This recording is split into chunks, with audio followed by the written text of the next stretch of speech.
in public. Very nice. Yeah, and in a very subtle way. So things Very will nice. actually move a different. Like it's more act with thought. Like uh, like when Sesha said something about his colleague having met in an accident, but not Mm. bad with an accident. Probably the first thing I would have done is I'll tell him that I know you would need mediclaim and blah blah blah. I'm going to inform HR, and you tell me whatever help you wanted. Because the minute you go that route, that guy would have come back to work. He didn't have to go and tell HR he can't work.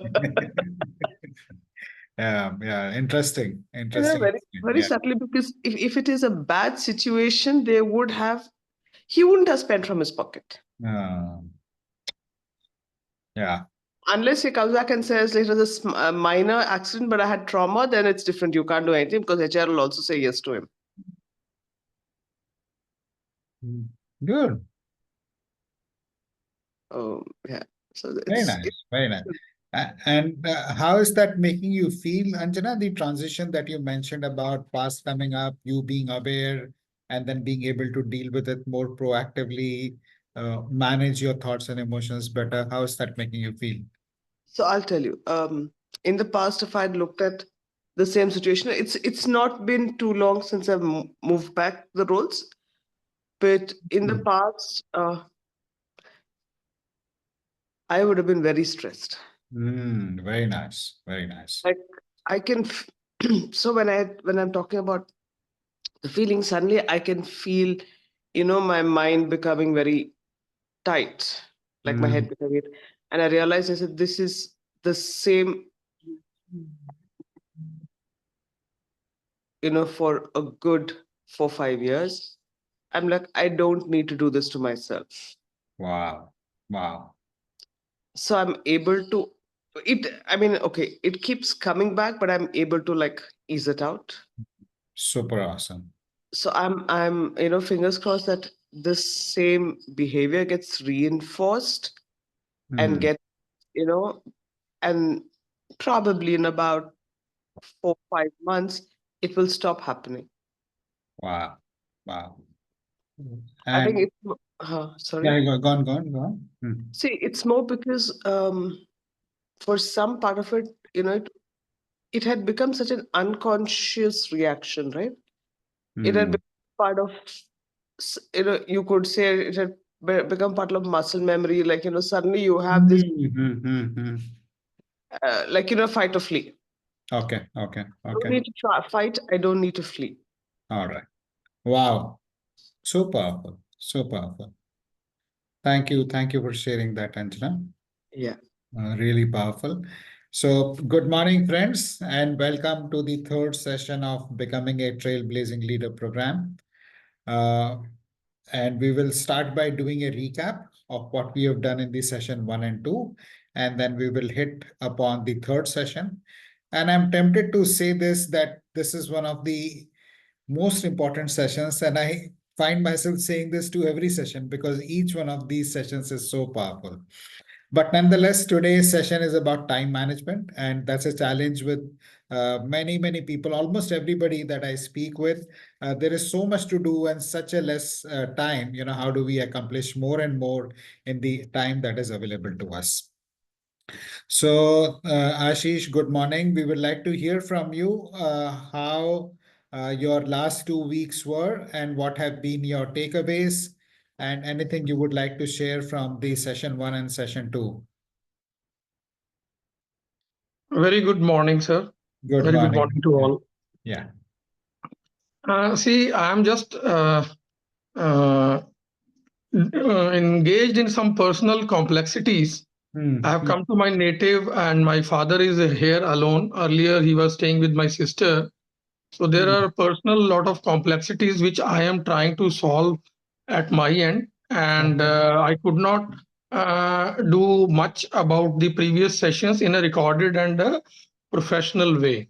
Okay. Okay. And and although I listen to these recordings and I'm trying to implement and keeping my cool, but not in the forum, but I can share with you something extremely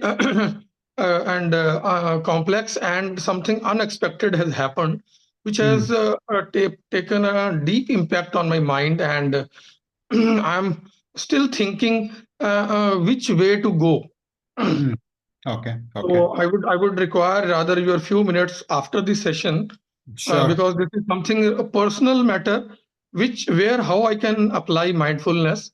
And at the moment I am in Patiala at my native place, and Mm, my father was staying here alone for about 12, 13 days. Last 3 days I'm here, and the things are extremely unexpected has happened. My sister has left my father here, and there is a peak winter, and he is not keeping good health. He is 80 years old. So, mm, and the so and on the this mindfulness session, I find the session two is extremely useful. mm, mm, mm. Session one was more of the self awareness and other things. Session two is also very useful, and I find this is really thoughtful, and one should.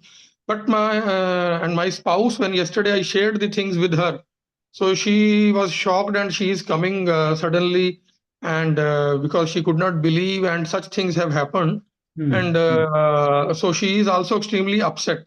Rather, she was. So I will call you after the session for few minutes for your Sure, personal advice.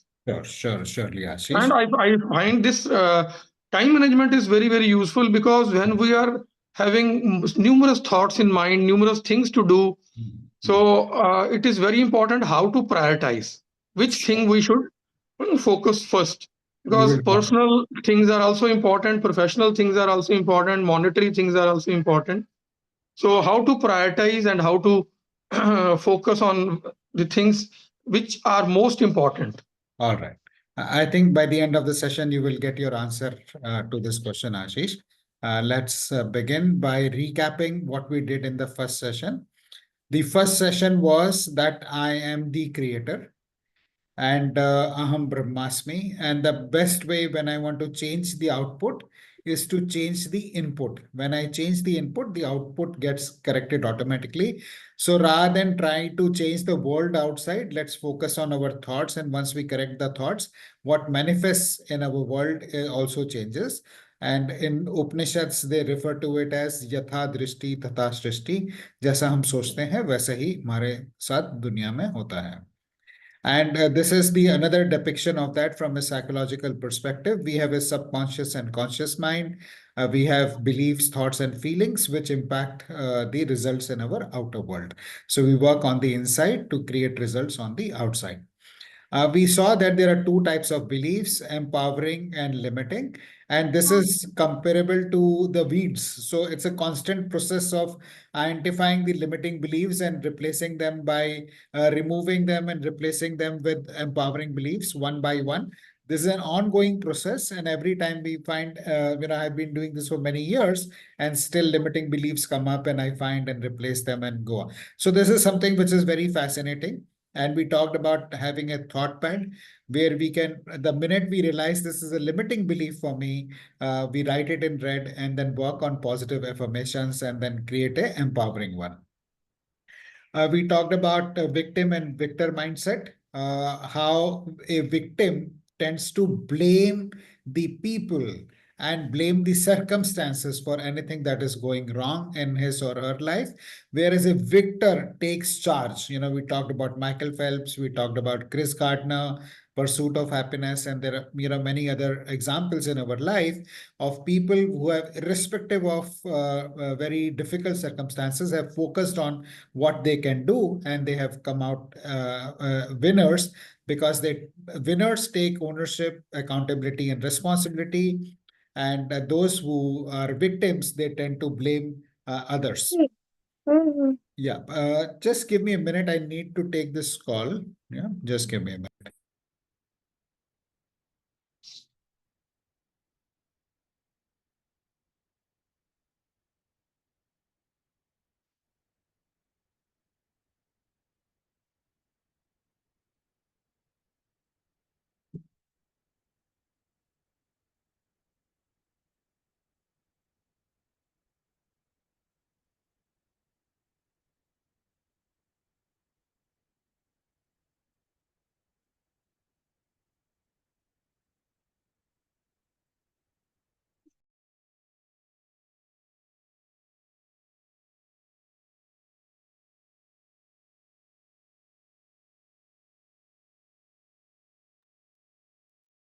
Sorry, I'm back. Can you hear me? Can you Yes, hear sir. me? Okay, okay. Yes. Okay. We talked about circle of control. We discussed the story of the female deer, how by focusing on what we can do, we develop a champion's mindset. That's what resilience is about. Irrespective of how hopeless our situation is, how hopeless our situation appears to be, there is always something that we can do. We talked about identifying patterns, which is what Anjana was also referring to. Earlier, there was a particular way she would have responded. Now she is conscious by paying mindful attention to whatever is happening and then choosing a behavior that serves us, serves her rather than going ahead with the automatic pattern in the past. We talked about in the second session. So first session was Aham Brahmasmi. The second session is looking at the picture and creating your movie, how you want to see your life. And we talked about, we shared the Mel Robbins video, which talks about visualization being a very powerful tool to align conscious and subconscious mind. What we can see eventually becomes our reality. I think Napoleon said that whatever a mind can conceive, it can, it can happen. It can achieve whatever mind can conceive, it can achieve. So this is about visualizing your future in different areas in our life, career, business, etc. And this is about eulogy, what people will say when we come to the end of our life, and then reminding the golden 70-20-10 rule, actively participate to get the and practice to get the best mileage out of this. So now we will do a 2-minute brief meditation just to center ourselves, and then we will get started with the time management session.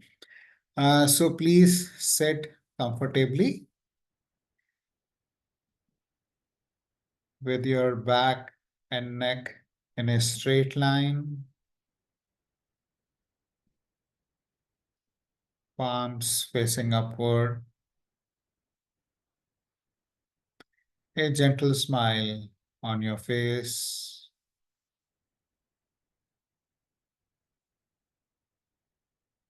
and bring your attention, entire attention, to the area at the entrance of your nostrils. And observe every breath that comes in and every breath that moves out.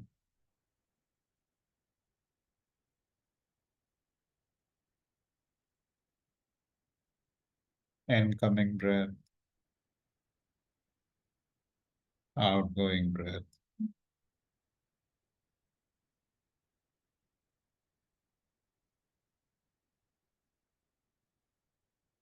Incoming breath, outgoing breath.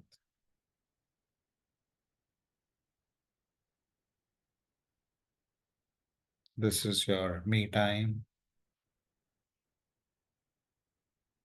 This is your time to enjoy every juicy, delicious breath that we take in, which oxygenates us, which refreshes us, which rejuvenates us.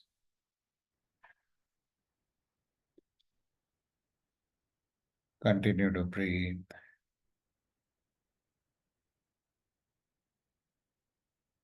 In a couple of seconds from now, we'll come to the end of this short mindfulness practice.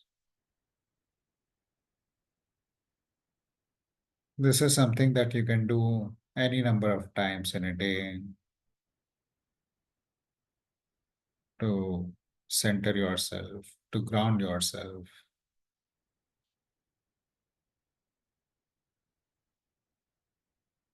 Before we open our eyes, consider setting an intention that this practice of being mindful will help me and everyone we come in contact with Thank you. Thank you for practicing mindfulness with me. And whenever you're comfortable, you may gently open your eyes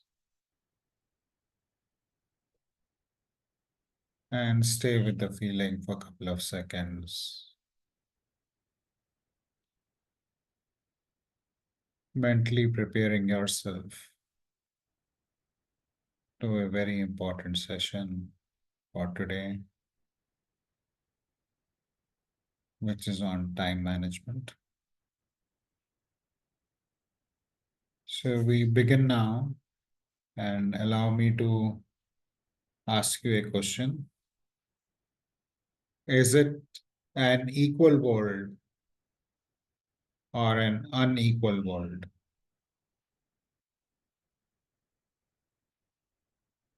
This is not to test your knowledge, it's just to find out what you think. There is no right or wrong answer to this. Type E in the chat if you think this is an equal world, and type UE in the chat if you think it is an unequal world. Thank you, Sasha. Thank you. It's an equal world.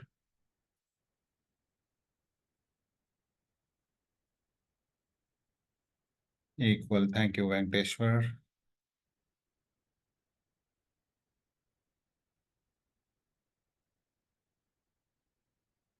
Thank you, Ashish. So I guess it looks like the majority opinion is towards equal, and I also tend to agree with it. Irrespective of whatever inequalities we may see in the world, one thing that is equal is the time that we have.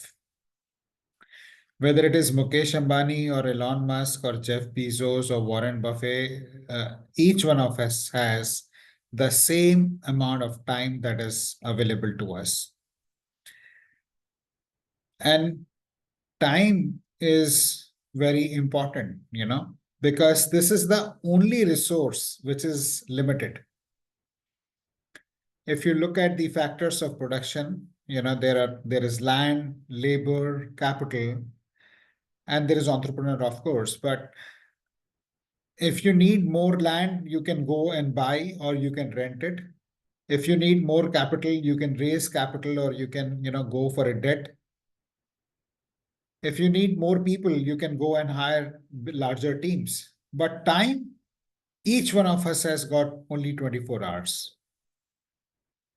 And I can't borrow time from Sasha and make it 25 hours, nor can Ashish borrow time from Venkateshwar and make it 27 hours.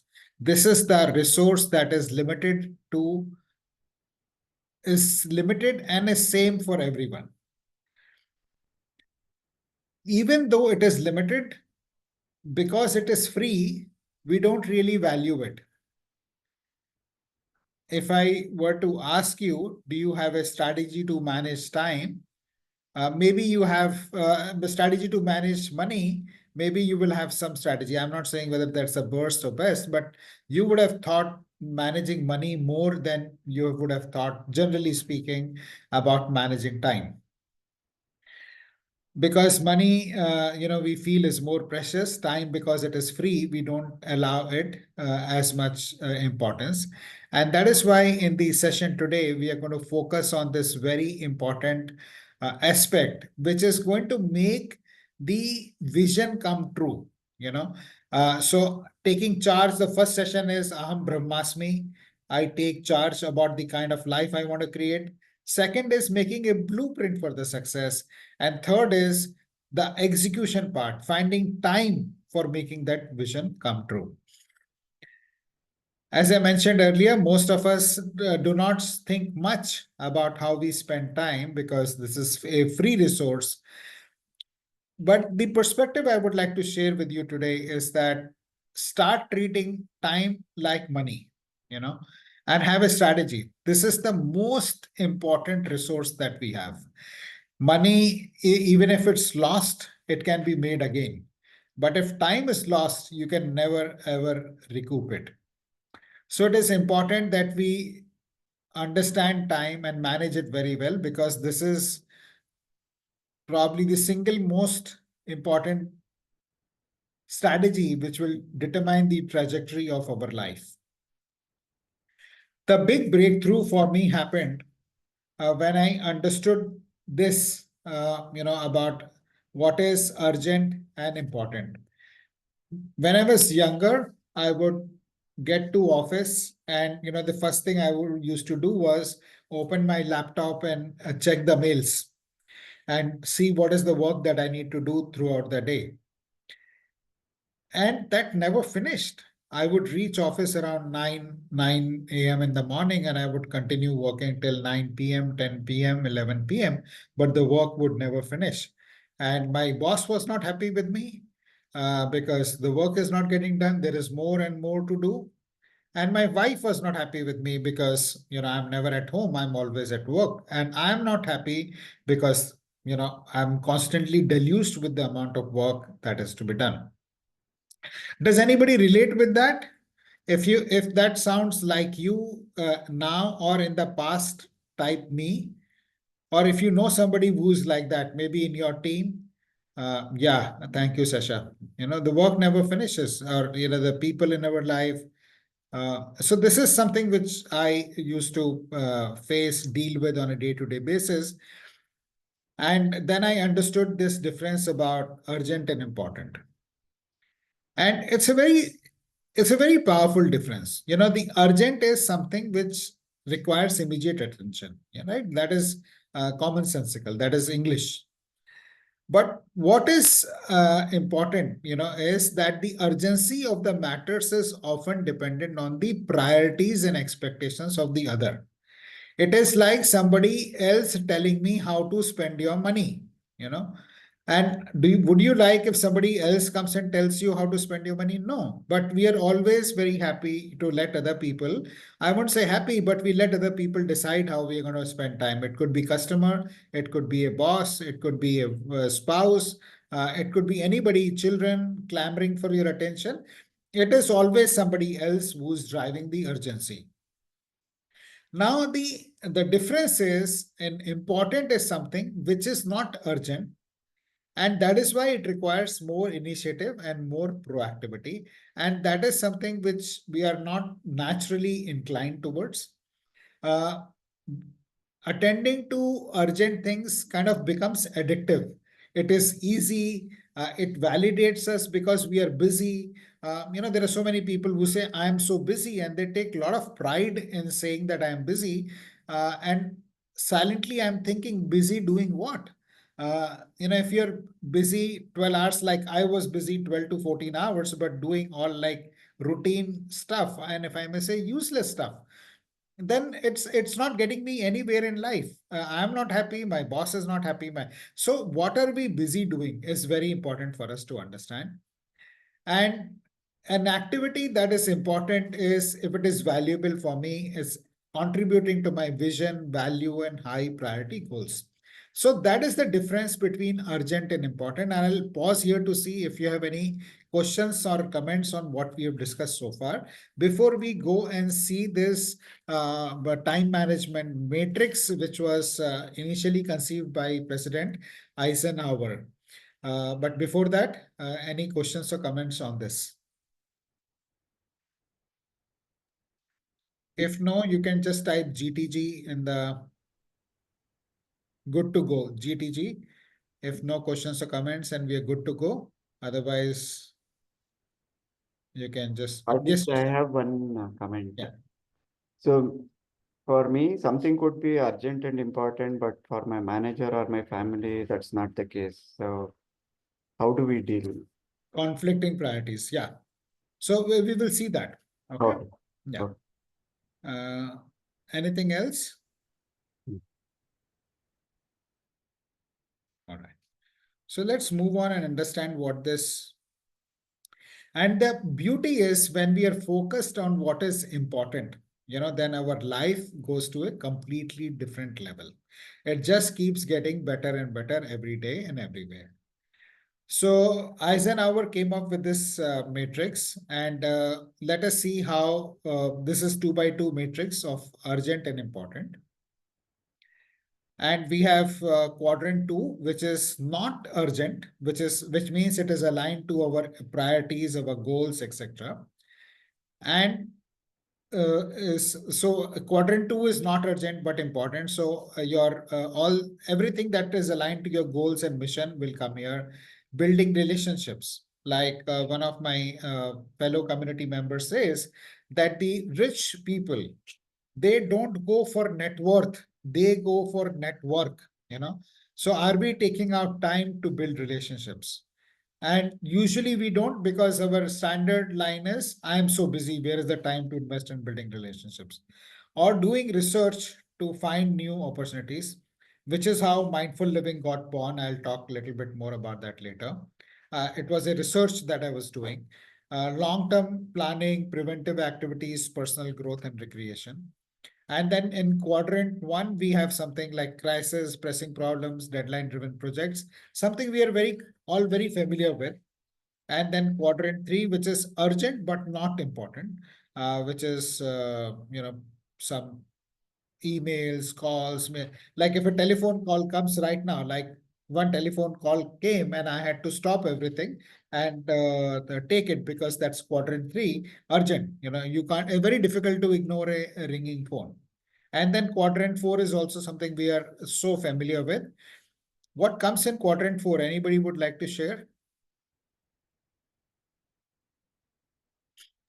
Social media. Social media, yeah. What's your favorite one, Sasha? I don't use. You don't use, okay. So Mhm. it could be Netflix, it could be WhatsApp, it could, yes, Anjana. Anjana, I think. Venkateshwar, you want to share something? Yeah, it could just things I do. Sorry? Sorry. Can you hear me? Yeah, we kind of lost you. Your pane was frozen. Hello? Yeah, we can hear you now. Yeah, yeah. Okay, can you hear me? Yeah. We can hear So it could be a lot of things you do to prevent yourself from doing things in the quadrant 1. you. Yeah. So, yeah, and any examples you would like to share how that plays out for you, Anjana? Sometimes having a long cup of coffee or a tea and just chatting rather than getting back to doing what you need to do. Okay. Okay. Uh, Social media, yes. It's typically like whiling away time, right? Yeah, yeah. Time wasters. Yeah. Pleasant Yeah. activities, time wasters, Instagram, WhatsApp. Once we go to WhatsApp, we just get sucked into a Facebook or whatever. Each one would have, or Netflix, binge watching on Netflix, and so on and so forth. And that sucks away so much time, and it leaves very less. And what is also very important for us to understand is how that makes us feel at the end of it. Yeah. So how that makes us feel, so people who are on Facebook or Instagram and spend hours doing that, or Netflix binge watching, how does that make you feel after that? And there is so much research which says that people who spend very high time on Facebook are stressed, anxious, and depressed. Okay. And there is this lingering guilt feeling that I'm doing some things which is not really adding value to me, but it's stealing time. We won't let a robber come and steal our money, but we happily let Instagram come and steal our time. We happily let Facebook come and steal our time. Because like I said, it doesn't feel like a loss. But when a robber comes and steal our precious things, we feel it's a loss. But here we don't. So spend some time reflecting on this. This is the most powerful time management tool that has ever been created. There is nothing else that is better than this in terms of time management. And we will, don't believe because I am saying this, we will delve into it and we will discuss and do that. But before that, I would like you to take 5 minutes to reflect on. Maybe you can take a screenshot of this, or I'll put this up. What percentage of your time goes in quadrant 1, 2, 3, 4? And if it is not clear to you also, happy to, you can ask me questions on if you have any questions, but take 5 minutes now and reflect where, in which quadrant are you spending how much time? It can be an estimate, it need not be very accurate. But how much time in a day, week, month, or year you spend in quadrant 2, quadrant 1, quadrant 3, quadrant 4? I'm happy to also take any questions if you're not clear on something.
And if you are done, you can also type D in the chat.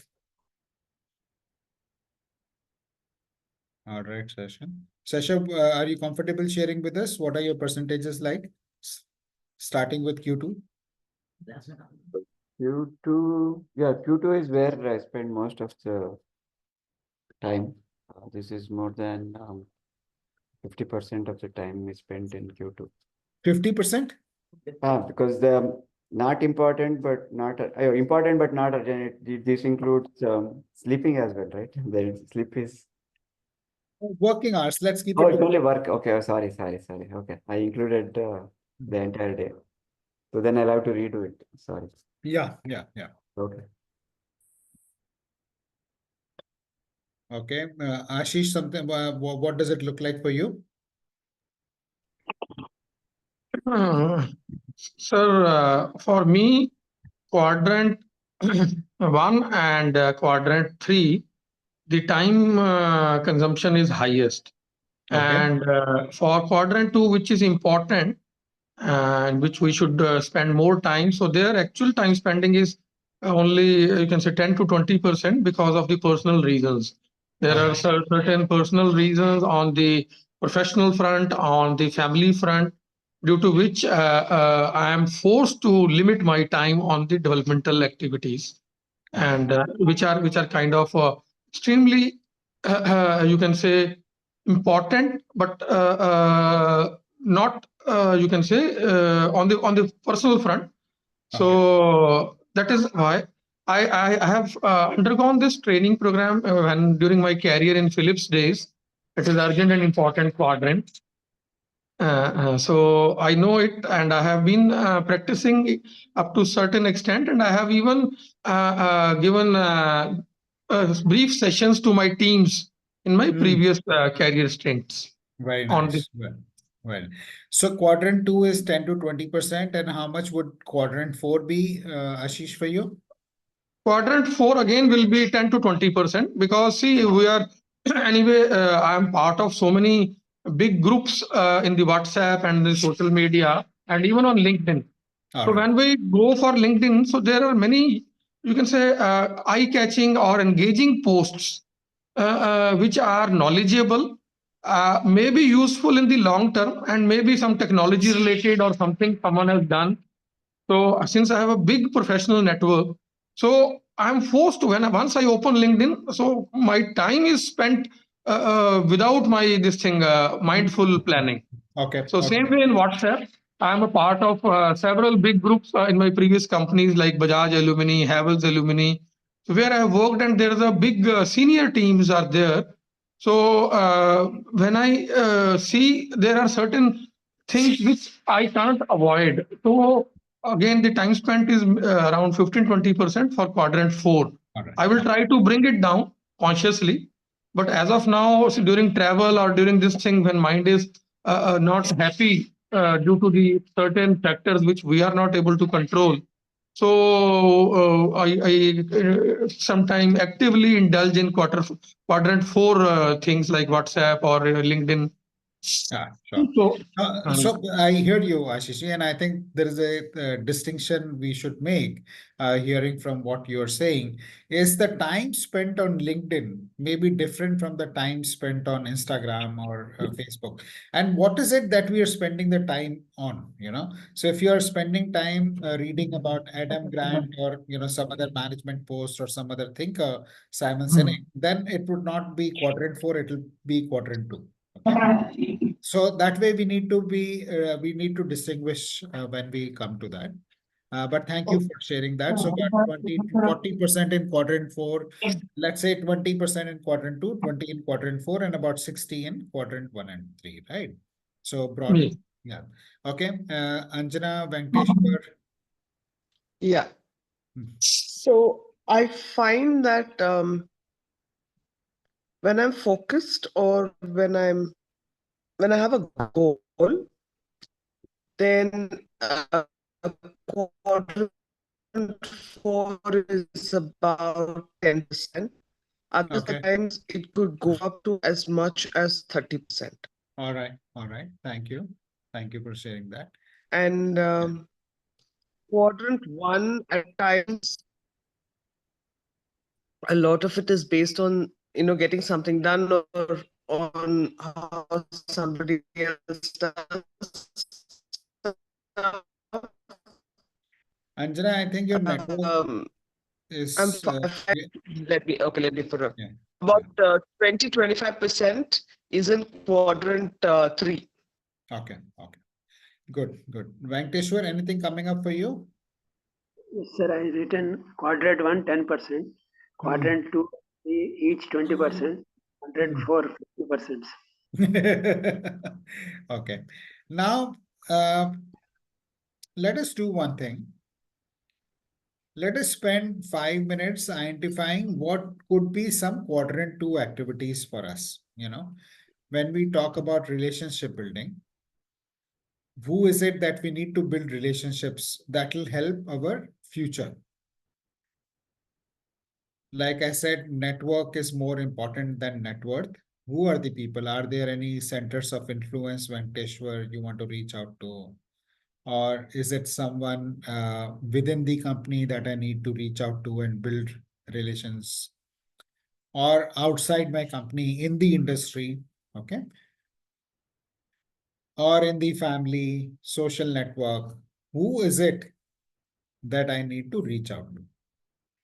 And when it comes to relationship building, there is a personal concept I have, which is circle of 5, which I find very powerful. You don't need to follow it, but this is something which I do. So if I'm working for a company, who are the 5 people I need to network in my company? If I'm looking at industry, in which, in my case, which is insurance industry, across the industry, who are the 5 people I should build deep relationships or meaningful relationships with? 5 friends in the social circle. So that gives a structure, how otherwise it can be an endless thing. And then one needs to constantly also invest. Relationship is also about giving, contributing to the relationship rather than just being a seeker in that relationship. So we will spend 5 minutes looking at what, and I'll keep talking. And if it disturbs you, I'm sorry, but I'll just keep talking about it. And I'm happy to hear from you if any questions come up for you in this time. Finding new opportunities is about doing research in the area that we are in. whether it is semiconductors or electrical, or insurance or whatever. What are the latest trends happening in India, in the world, in life insurance, health insurance, semiconductor, whatever area you are in?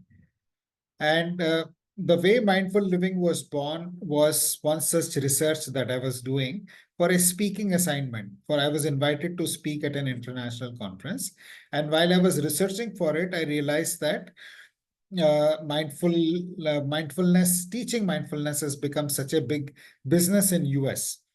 And I thought, if it's such a big business in US, India can't be far behind. And that was something which prompted me. So doing research opens up new opportunities. It could mean attending conferences, it could doing any other activity. Okay. Long-term planning. I have spoken about it in the goal setting session that I did. 1 year goals, 5 year goals, 10 year. So in the rhetorical question in an interview is, where do you see yourself 5 years from now? But that's a very powerful question. And there is a quote from Tony Robbins that we overestimate what we can achieve in a year, but we underestimate what we can achieve in 10 years. And that's such a mind-blowing, powerful concept.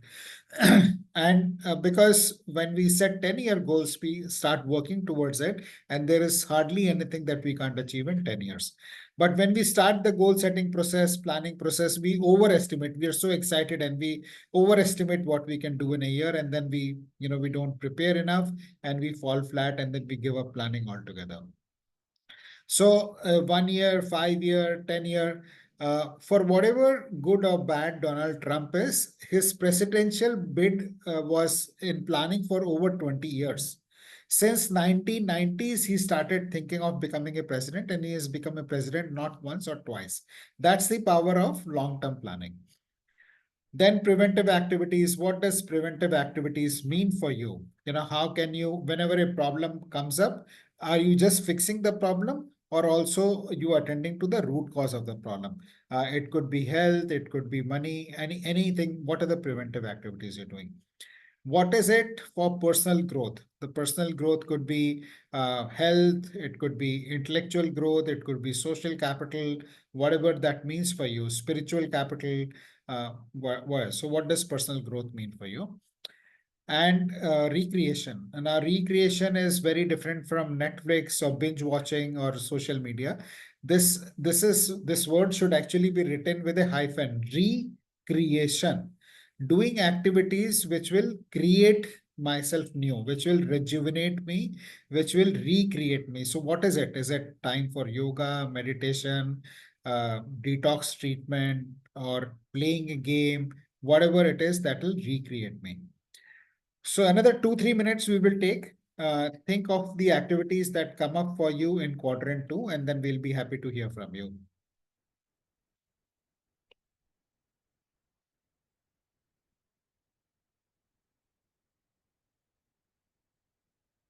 And if there is something which is already coming up, you want to start sharing, you can raise your hands or unmute yourself.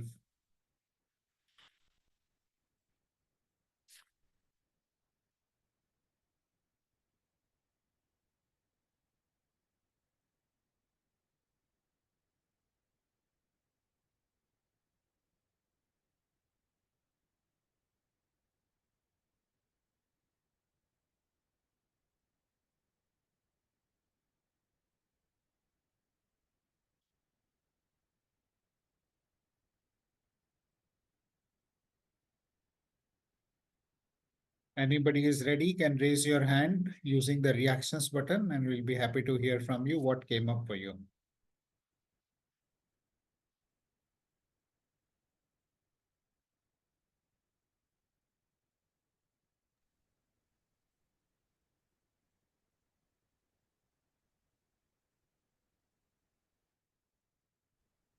Anjana? Yeah. Yeah. So a lot of times, somewhere Ashish also said, we've done this, we know that this is the right thing to do. But if you don't practice it and make it a default, we always tend to slip back to whatever is most convenient, and we address what's causing pain at that point of time, and that it becomes urgent but not important. Yeah. And because it takes so much time there, um, when important things actually come up, you're stressed for time. And then you fall back into quadrant 4 because you just don't know how to handle it. Yeah. Yeah. I agree. Now that's a very important point, Anjana, and let's deliberate on that now that you have brought it up. What is it? Okay, each one said that we spend 10 or 20% time on quadrant 2. Okay. Now, considering that we have 24 hours in a day, that 10 or 20% could mean an hour, 2 hours, whatever.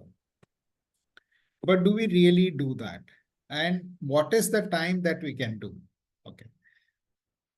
Let us say, I don't know, I'm just saying for the sake of it, for sake of simplicity, 1 hour every day in quadrant 2. Okay. Can you identify for yourself what would that 1 hour would be? Is that 1 hour the first thing you get up in the morning? Is that 1 hour the hour you reach, the first hour when you reach office, or before you start your work, or when you finish your day? What would that 1 hour be? If you decide to devote an hour to quadrant 2, what would that 1 hour be for you? And it could be different for each one. Venkateshwar, what would that be for you? Probably early morning, sir. And early morning 6:30? Yeah. Okay, 6:30 to 7:30, right? And what would be the activities that you have written down in quadrant 2 that you would like to do in this hour, Venkateshwar? You can do the long-term planning, sir. I can break it. Sorry? I can write the long-term planning. Long-term planning. You want to do this for long-term planning. Anything else that comes up for you? Then I can also find out what opportunities I can make use of today. Okay. And does that mean prospecting? What does opportunity mean for you, Venkateshwar? One of the prospective or any Okay. new method when I'm going or walking. Sometime I might get a new idea. Okay. So Okay. So exercising. While exercise, going for a walk, you may get a new idea. You can use this time for planning. And okay, very nice. Sasha, anything coming up for you? Yeah, a couple of things. So recreating is trying to figure out the passion and invoking the inner child. So that is one thing we have to recreate ourselves. That's Hmm. something that I would like to do. So learning something new, Okay. okay, and then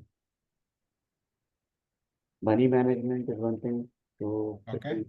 some things and also for long-term planning. So yeah, extending relation building in the with the colleagues and also with relatives. Because we might have lost touch, we not have talked for a long time. Okay. So, and Sasha, what would that time be for you? This would be yeah early in the morning for self and lunchtime in the office. Okay. So early in the morning is like how early? What time? What time specifically? Because Anjana raised a very pertinent point that 6. we understand this, we know this, but we are not able to Yeah, do it. So we are trying to figure out what is the time that will work for you so that when we go back to when we start our day tomorrow, we know we are starting the day with this clarity that this is the time for Q2 and this is what I'm going to do in Q2, in that time. yeah. 6 or probably 6:30, I would say 6:30. 6 to 6:30? Yeah. Okay. And is there something that you see that can derail this, Sasha? Because that time is already there today also, right? But we don't do it. So tomorrow morning, what Mm. could possibly derail? So we are trying to anticipate some obstacles that can come up and that will derail your spending half an hour in Q2. Yeah, not getting on time, like 5:30 or 5:45. Okay, not getting up on time can derail that. Yeah. Okay. And is there something you will do differently for that? Yes. Start to wake up early, 5:30. Okay. And so discuss this with your accountability partner also, Sasha. Yeah. How she can hold you accountable. Are you going to send her a message every day that I got up at 5:30 and did my Q2 activity from 6 to 6:30, or you want to put it out in the group?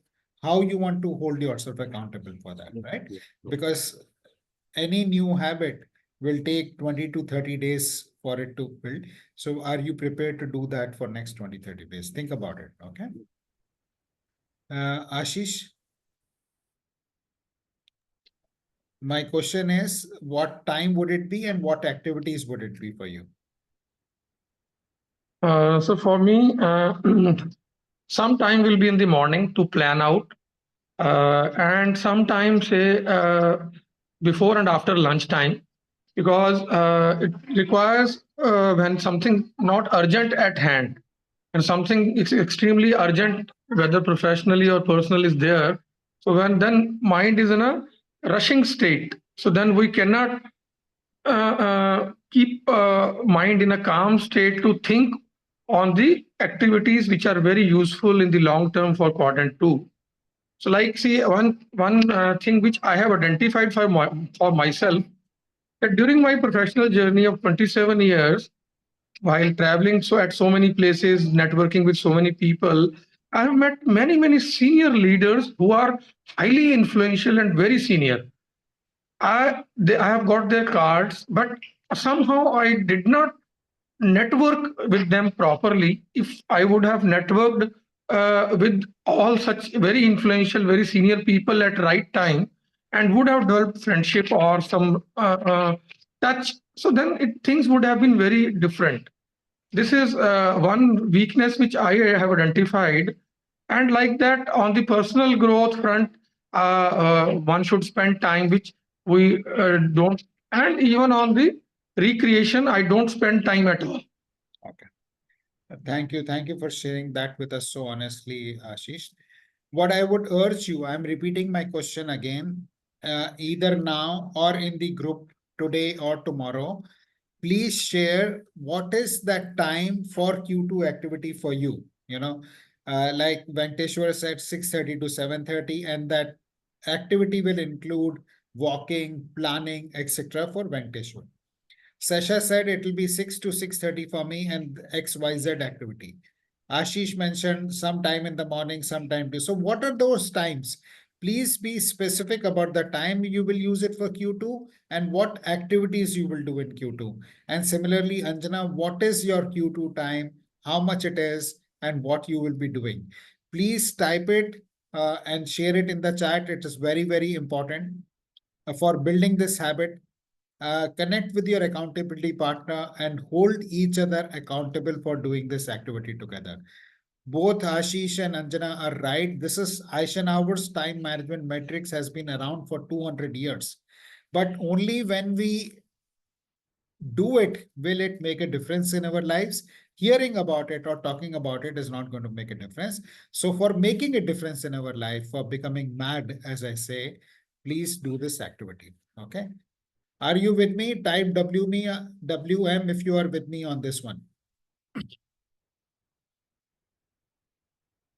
Sasha Venkateshwar. Okay, Anjana, thank you. Sasha WM. Ashish Venkateshwar.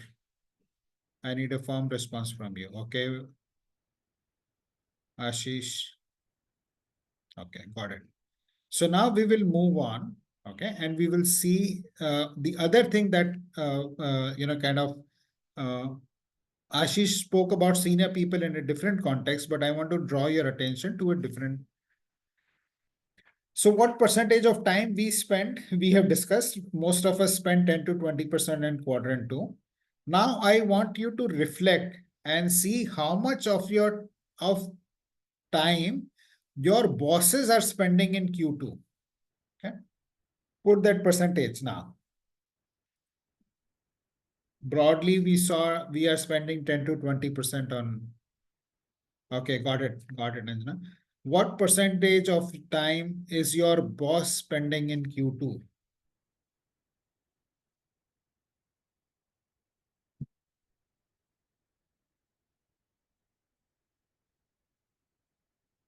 Anjana, thank you.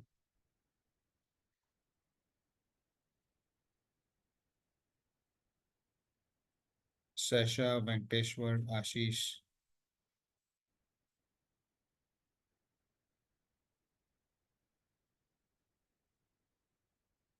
Sasha, 20-30%.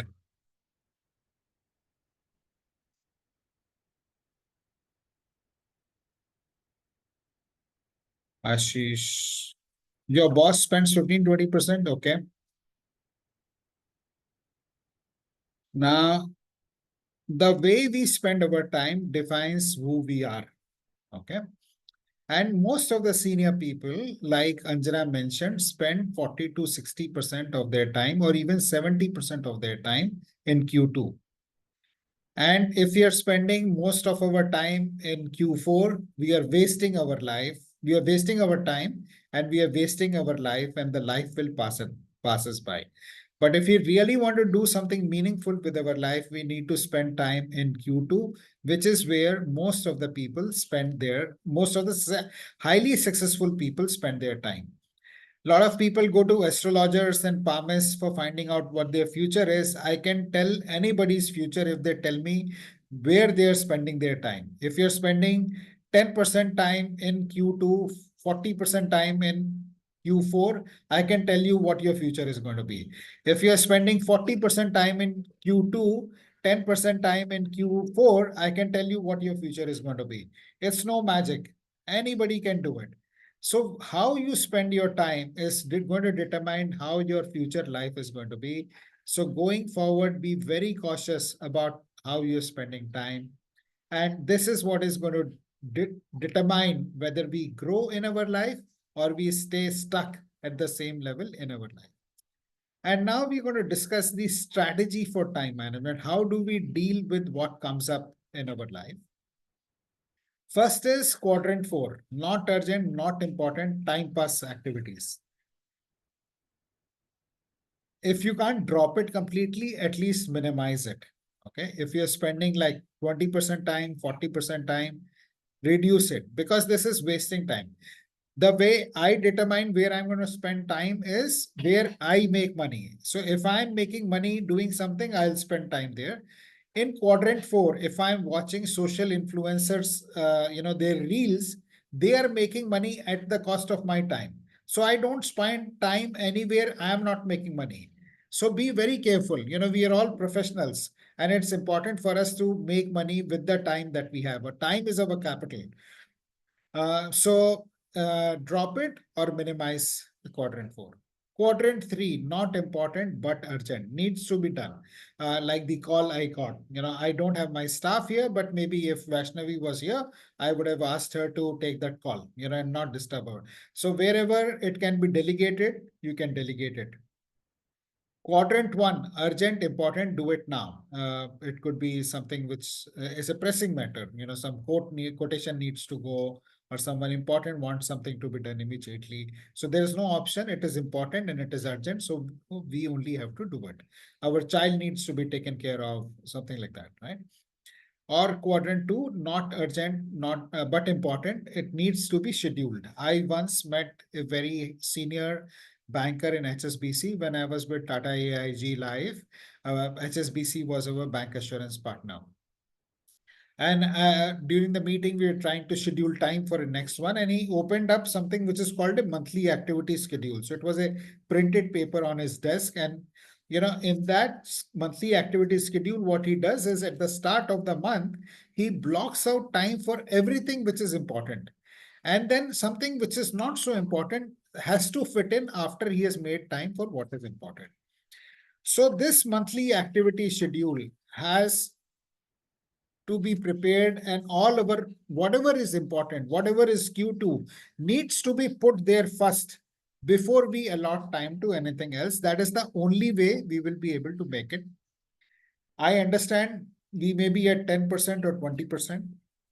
And from tomorrow, we may not be able to go to 40 or 60%. But what is important is we start moving in that direction.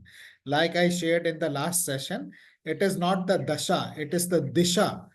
दशा नहीं दिशा important है हम किस direction में move कर रहे हैं that is important so if you are 20% in Q2 you're moving to 21% in December 25% in January 30% in January 2026 and so on and so forth you're moving in the right direction there is a certain way we have been used to operating but having recognized that I need to spend more time in Q2 if I start making changes towards that is what is very important.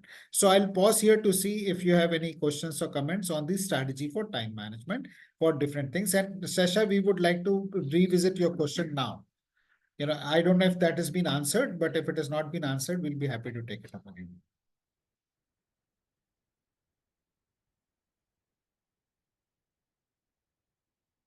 Any questions, comments? So far, what we have discussed and also on strategy for time management.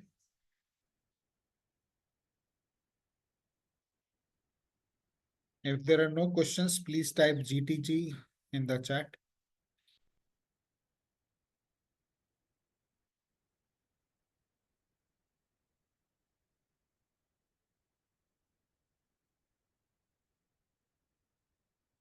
If this is making sense, please type MS. If we are good to go ahead, please type GTG. Okay, thank you, Venkateshwar.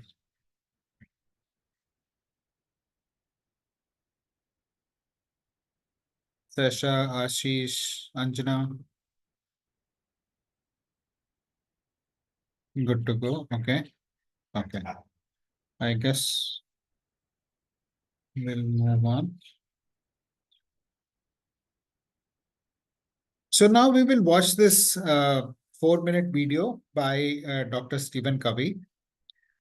This is a live recording. So Dr. Stephen Covey is asking one of the participants in his workshop to come up and watch this activity, and this will help clarify what I'm saying even more. Your name is? Elizabeth. Elizabeth? You have a work life? Yep. Family life as well? Children?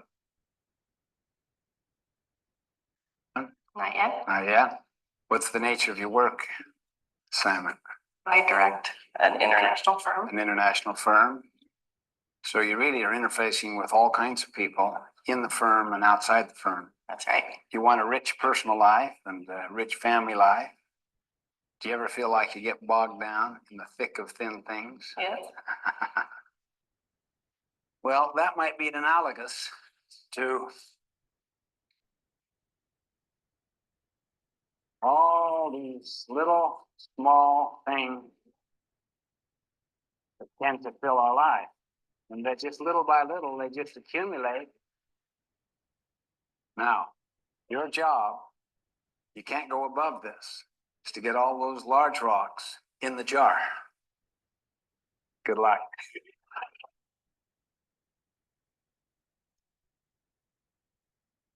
What's that one called? Q2, planning, preparation. Right. Planning, preparation, prevention, and empowerment. Okay, the next rock she's putting in there is called relationships and family.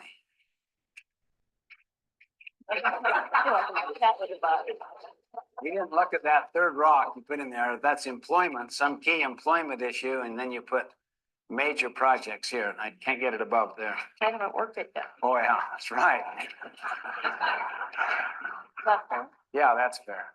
That's called service, community, church.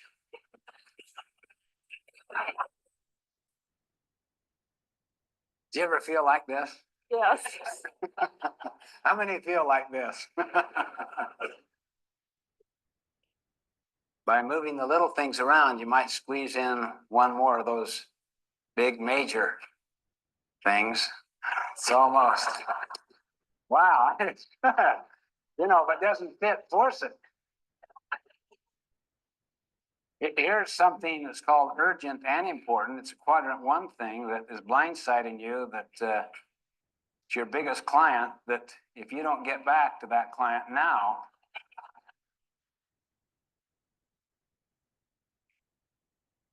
you've given up your vacation and you have no special block of time just for yourself, I'll tell you what you can do if you want to.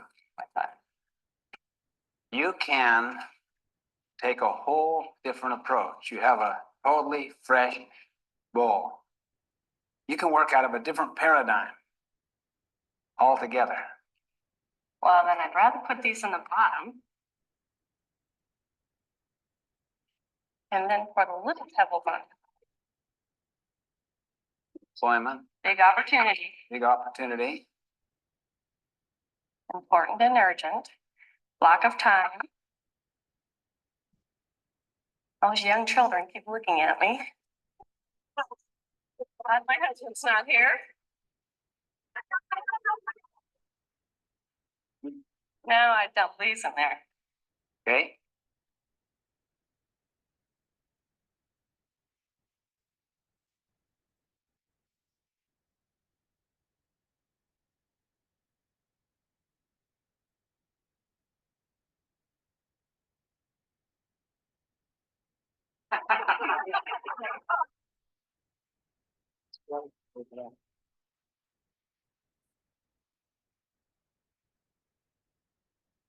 What did you see there? So if you start filling up with the trivia things, we don't have time for the bigger ones. Yeah, so beautiful. Thank you for sharing that, Sasha.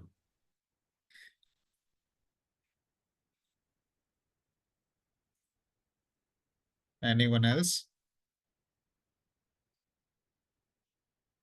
If we are focused on the small stuff and we fill our day with that, we feel we are very busy and we don't have time for important.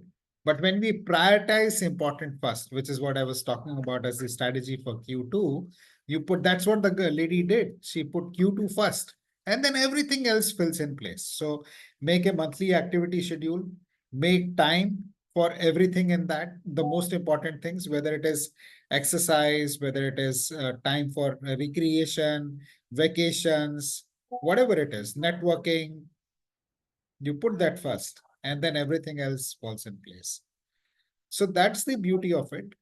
And once again, I'll repeat, please identify your Q2 time and share with us what is it that what time it is, what are the activities you're going to do in Q2,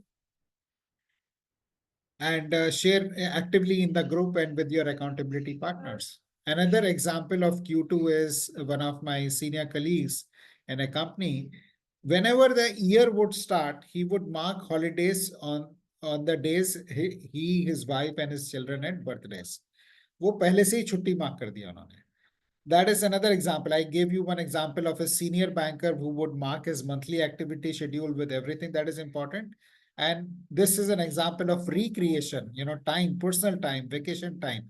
You mark that out the minute the year starts, So you can think more about it and keep sharing with us. All right. And now coming to the next thing, and possibly this is something which will address what Ashish was also talking about. What one of my bosses used to call BBC. And any guess on what BBC means? Any guess?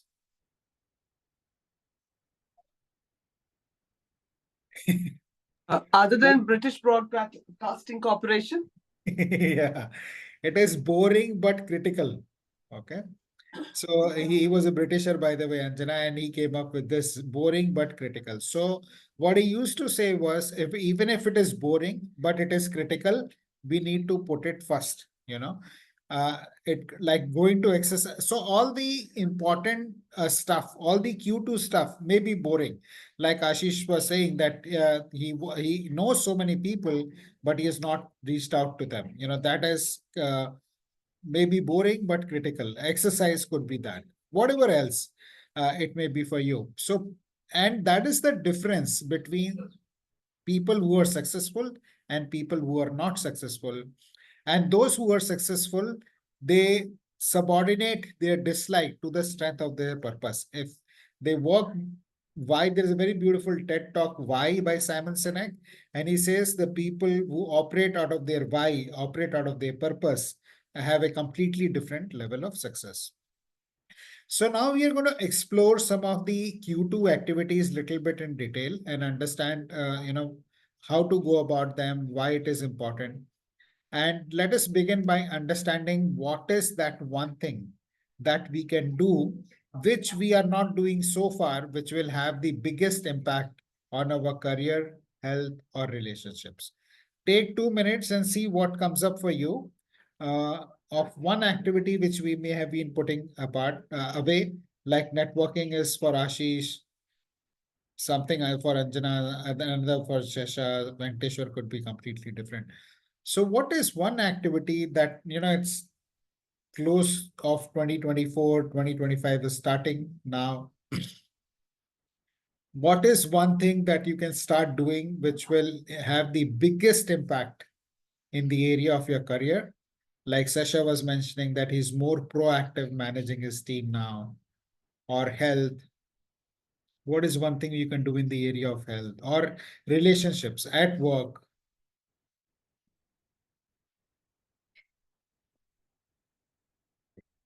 For now, it could be one area and one activity, and you can keep working on this further. And if there is anything that comes up for any one of you, please feel free to unmute and share.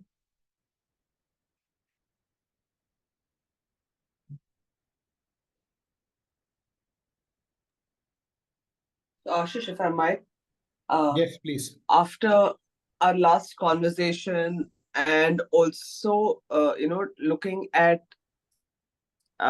certain situations at office, at work, and getting the same inputs reiterated by my boss, super boss, saying that, um, yeah, Okay. five Yeah, in yeah. the company, people management, right? Uh, because there is a person who sees what you're doing or you're working, they acknowledge it, but at a particular level, inputs of other people are also taken in terms of, we have the bell curve, we have lots of things, and that's managed by a totally different non-technical team from our work life. So it's very important that your visibility to all of them is there, and also that when you're in a customer centric, the same thing applies. So a lot of times we do it to work, we don't do it to ourselves, because somewhere your contracts won't get done or something won't get done if you don't do that networking or brand building with clients, but you never think of yourself as a commodity and need to sell yourself. Yeah. Thank you. Thank you, Anjana. I'm glad that this has come up for you, and I'm sure it's going to be a game changer for you. So please keep reflecting. We're a little short of time, so we will move ahead. Uh, Keep reflecting on what is that one activity and one area, and then you can keep working on that further. Talking about relationship building, which is what is the first thing that Stephen Covey talks about in quadrant 2. And this was a big takeaway for me, that if you want to go fast, go alone. If you want to go far, go together. So building time in building relationships, investing time in building relationships. And I have seen this enough number of times in my life, particularly whenever I would change a job or get into a new assignment within the same company, I would tend to rush to create results without essentially taking out time to build relationships. And sooner than later, I fell flat on my face.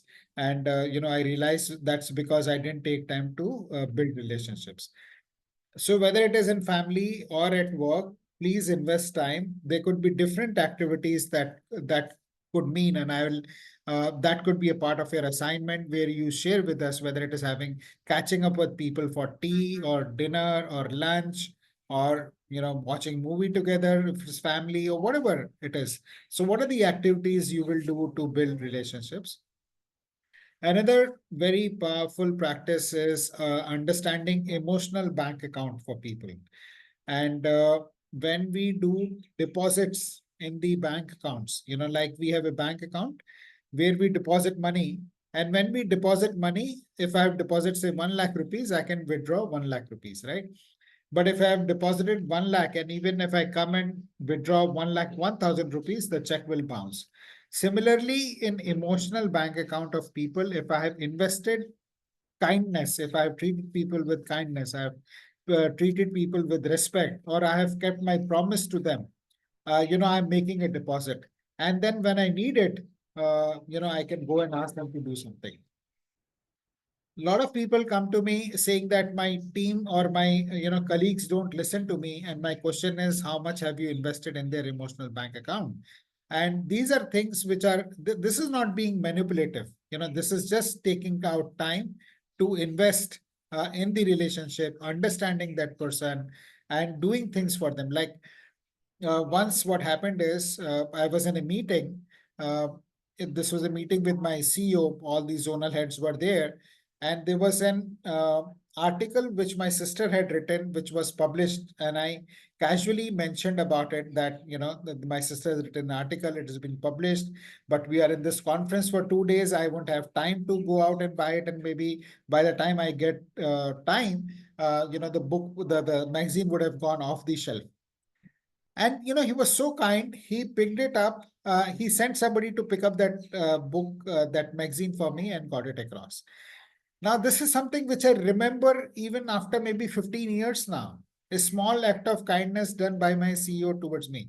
And I'm sure you have your acts of kindness which somebody has done to you, which you remember, or you have done to someone, some people remember. So depositing into the emotional bank account is very important. One needs to continue to do it. See if you can build a practice of making one deposit in one person every day. So that's a good habit to build. And another important thing when it comes to emotional bank account is understanding the currency part of it. Now, if I have got a rupee bank account, if I go and deposit US dollar in it, my bank is not going to accept, right? Or if I have got rupee and I go and ask for US dollars, they're not going to give it. So the we need to understand is what constitutes a deposit for the person. If you take that person out for dinner and you think that you have done something very good for them, but the person doesn't enjoy going out, the person rather stay at home and have a quiet meal with you. So what is it that the person likes, and do that for him, rather than you thinking what I like and you doing for the other person. So it's understanding what the person likes and doing that. So that's emotional bank account is a very powerful practice. And taking out time investing in building relationships pays much greater returns later. So a lot of time we are hassled कि मेरा काम नहीं हो रहा है, काम इसलिए नहीं हो रहा है कि आपने EBA में नहीं deposit किया. Another thing is focusing on production and production capability. We are a lot focused on the production. We don't spend as much time building the production capability. Now, the production capability could be our health. The production capability could be the focus with which we work. So if we are devoting 10 minutes time building on mindfulness, practicing focus, our output during the day will be very different. Or if we are investing time in building network, that is building production capability. If we are investing time building our intellectual power, it's all production capability. So production is urgent. Production capability is important. So also focus on building your production capability. We all get sucked into activity, like I was talking about that person I know who is busy throughout the day, but then busy with doing what? If you're not doing things which will improve your production capability, sooner it's a cinch that you will stagnate wherever you are. If you want to grow in your career, you need to be focused on building production capability. Another very powerful activity, Q2 activity, is making goals. And I have shared that publicly that I have, and I've shared proof that I have 1 year, 5 year, 10 year, 23-year goals. And we are starting a goal setting workshop from 1st of December. And thank you, Venkateshwar. He's the first one who signed up for that. And there is a preferential pricing for the members of BTL program. Normally, we are charging 2,499 for the workshop. It's a four. You can go and find out the links if the recording is shared. But for the members of BTL program, it is only 1,249. So you pay half the price and you can join that workshop. Goals help you achieve far more in far less time. There is magic, there is science that happens when you start achieving setting and goals. Things happen. When I was in a coaching program with Thaddeus Lawrence, this was I signed up in 2020, and we were having a session at the end of first week in January, and he said, Ashish, 2% of the year is gone. And I was taken away by his comment. But later, when I thought about it, I realized, yes, 52 weeks, 1 week gone is 2% of the year gone. So setting goals, doing weekly reviews is a very powerful Q2 activity, which helps us stay on track and get what we want to get. Another thing which we need to understand with reference to Q2 is that, okay, let's do this activity. All of you have pen and paper?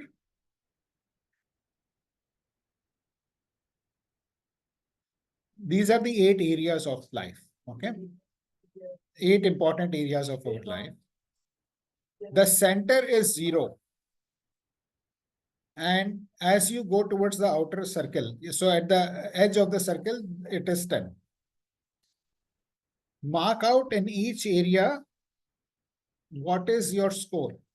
So career may be 8, 9, 10, financial may be 8, 9, 10, spiritual, what it is, physical, intellectual, family, and social.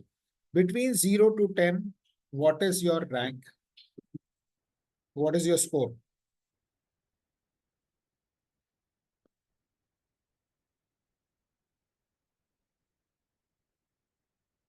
Quickly, if anyone is able to come up with a score for all the 8 areas, please type done in the chat.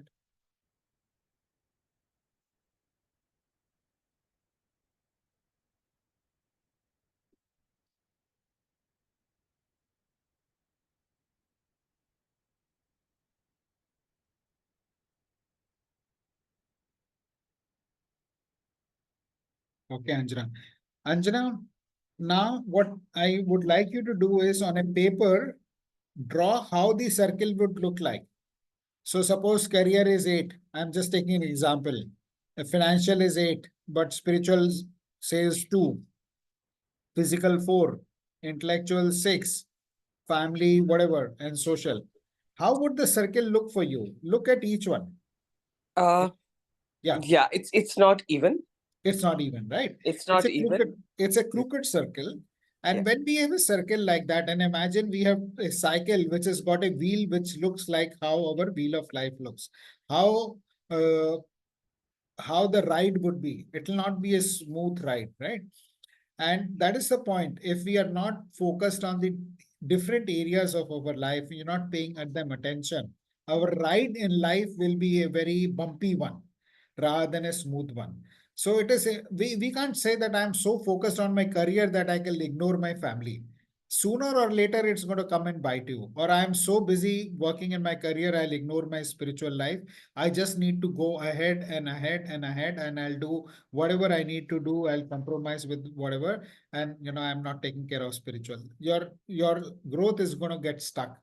Or I'm so busy working that I don't have time to do the research on what is latest in my career. You're going to get stuck. So on and so forth somewhere, or I don't have. So it's very important for us to have this success in one area does not compensate for the failure in another area. I know CEOs who are worth 100 crores, 500 crores, 1000 crores, but they don't have their families with them. Their wives have left them, their children have left them because, and with even if you have all the money, but you don't have your family and friends to celebrate or enjoy that with you, that success is, not fulfilling. And then you have so many other problems. And we have discussed this enough. Schedule your priorities, and prioritize what's important. And don't let what's important be at the mercy of what's least important. And when it comes to time management, look at in which area your challenge is. Is it that you're not able to prioritize? Or is it that you're not able to organize around those priorities? Or you're not able to execute around those priorities? Please type 1, 2, or 3, depending on which one is your challenge. Quickly, please, in the chat. Where does your challenge lie? 1, 2, or 3? Okay, Sasha, thank you. Execute 3, okay. Mostly, for most people, it is around 3. Okay, we know what we need to do, but we are not able to. So use this group, use your accountability partner to get around 3. Okay, that is where the difference will happen. We have talked about this. Identify a Q2 activity. Watch this recording later if you have any challenge, or reach out, put your questions in the group, and work on executing it. Estimate what percentage of time you spend, particularly Q2, and how can you increase that. Look at what you can delegate. All right, now I'll be happy to hear from you. You may take 1 or 2 minutes to gather your thoughts on what we have discussed today, and then we'll be happy to hear. Before we open up the session, yeah, just 1 minute, Sasha, I would like to share with you, and it might be obvious to you by now, that whatever we focus on grows. So the more we start focusing on Q2, the more it will grow. So keep that in mind, and happy to take your sharings now. Yes, Sasha. I had one question on doing something for others to Contribute. no, not contribute. It's about that bank account thing, Hmm. which may not align with our core values. Give me an example, Sasha. Mm. Okay, somebody would like to drink.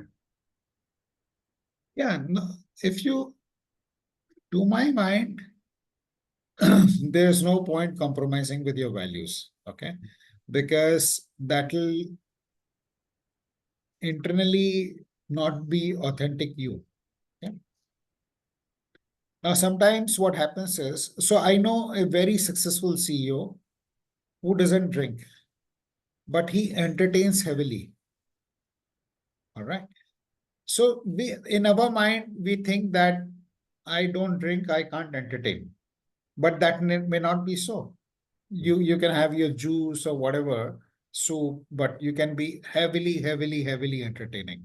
Like entertaining like crazy, I can say. Okay, because he is in that kind of role where he constantly needs to make deals, and making deals involves wining and dining. He doesn't drink himself, but he does that. So you see how you can manage that. But am I saying you start drinking? No. Okay, but can you entertain people? Yes. So see, if there are sometimes we tend to look at things at a very broad level, but there may be nuances, Sasha. Go down. I think that's a very good question you asked. Thank you. And please take 2 minutes to recap what we have discussed in the session today, and then share your takeaways. And while you are doing that, our next session will be at 9 a.m. next Sunday.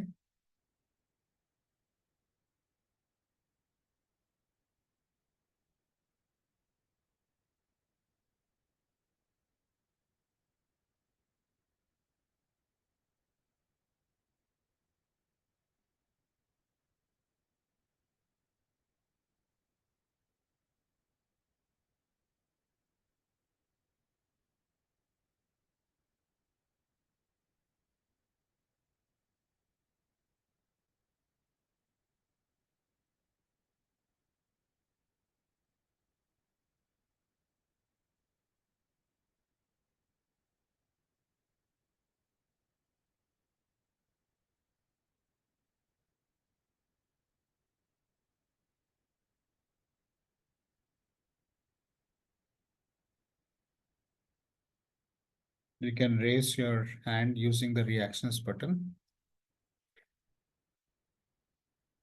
Or I'll then call you up.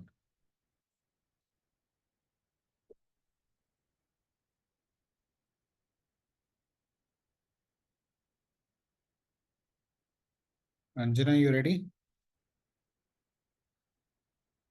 Yeah. Yeah, please. So I think planning is all fine, but executing it is the most important thing. And we can't be too rigid, but having a plan B, because frankly, I would love to get up and do things at 6:30 in the morning, but that's, I know it's going to be a challenge initially. So having a alternative time, if this doesn't happen, then you look at a time where is a window that it's convenient, but sometime during the day, it may not be of the same quality. Yeah.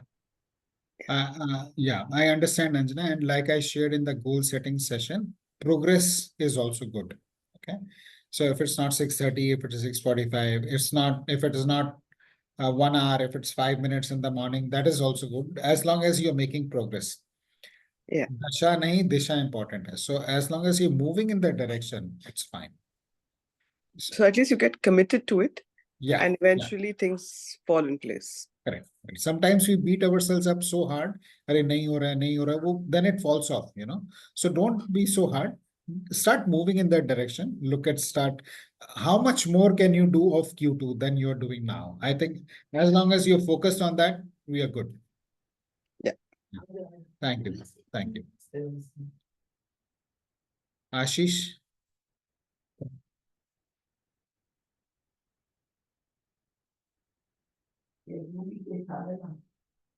Sasha.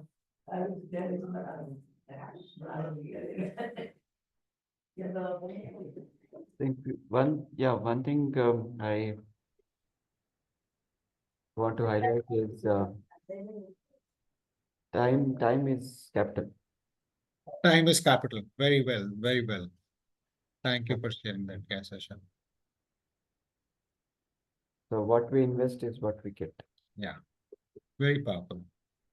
So time is capital, and if you're investing in blue chip stocks, which is Q2, your wealth will grow. But if you're investing in penny stocks, junk, and which is Q4, you know where your portfolio is going to go. So time is capital. Thank you for sharing it. That's a very powerful takeaway.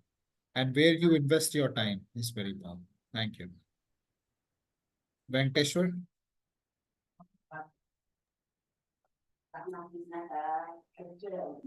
It's known already, but some very new thing. Use our time is so productively, so that will be knowing our progress, even if it is slow. Not expecting a transformation immediate, but whatever progress there is 1%, 2%, that itself, if we get a lot of change, it will Very help well. us. First, what is the most important that I should change first? Start acting on that, then slowly other things will take care of it. What I got today. Very nice. I really like that, Venkateshwar. Staying true to the progress, keep working on getting better, and small changes over a period of time will have a compounding impact, and the results will be miraculous. I call this a snowballing effect. When the snowball starts rolling off the mountain top, it's very small, but it keeps gathering mass and it keeps gathering momentum and it keeps getting bigger and bigger. And one day, like it can blow anything that comes in its way. Thank you. Thank you, Venkateshwar. Ashish.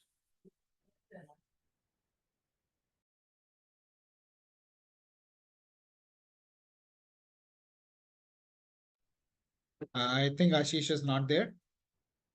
So we'll draw the session to a close. Thank you very much for your time.